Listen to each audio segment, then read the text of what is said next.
બનાસકાંઠાના ધાનેરા મામલતદાર કચેરી ખાતે ભૂખ હડતાળ પર બેઠેલા લોકોને ધાનેરા મામલતદાર દ્વારા સહાયનું આશ્વાસન આપી પારણા કરાવવામાં આવ્યા હતા। બનાસકાંઠાના ધાનેરા વિસ્તારમાં પૂરના કારણે ઘણા લોકો બેઘર બની ગયા છે। તંત્ર દ્વારા પૂરગ્રસ્ત લોકોને સહાય પણ ચૂકવવામાં આવી છે, પણ આ સહાય સાચા પૂરગ્રસ્ત સુધી ન પહોંચતા ધાનેરા વિસ્તારના લોકો દ્વારા તેમજ ધાનેરા ધારાસભ્ય દ્વારા સ્થાનિક તંત્રને વારંવાર રજૂઆત કરવામાં આવી હતી, પરંતુ ધાનેરાનું નગરોળ સ્થાનિક તંત્ર લોકોની વાત સાંભળવા તૈયાર જ ન હતું।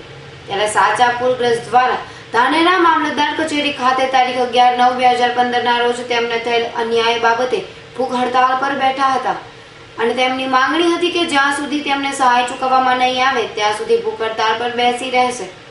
તેમ છતાં ધાનેરાના કોઈ જ અધિકારીઓ આ લોકોની વાત સાંભળી ન હતી।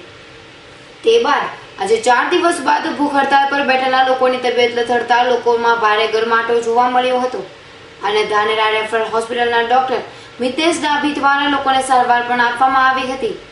તે બાદ ધાનેરાનું સ્થાનિક તંત્ર આળસ મળી ઊભું થયું અને ભૂખ હડતાળ પર બેઠેલા લોકોને સહાય આપવાનું આશ્વાસન આપી પારણા કરાવ્યા હતા।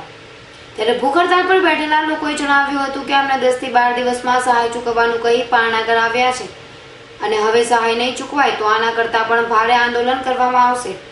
અમે જે 4 દિવસથી અહીંયા ભૂખ હડતાળ પર બેઠા હતા, પરંતુ આજે ધાનેરા મામલતદાર સાહેબે અમને પારણા કરાવી, અમને પૂરેપૂરું આશ્વાસન અને ખાતરી આપી છે કે 10 થી 12 દિવસમાં તમારો અમે ખુલાસો અને ન્યાય આપીશું।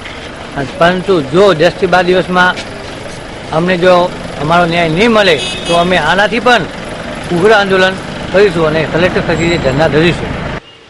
અત્યારે તો ધાનેરા મામલતદાર દ્વારા આ લોકોને સહાય આપવાનું આશ્વાસન આપી પારણા કરાવ્યા છે, પરંતુ આ લોકોને સહાય આપે છે કે નહીં તે તો આવનાર સમય જ બતાવશે।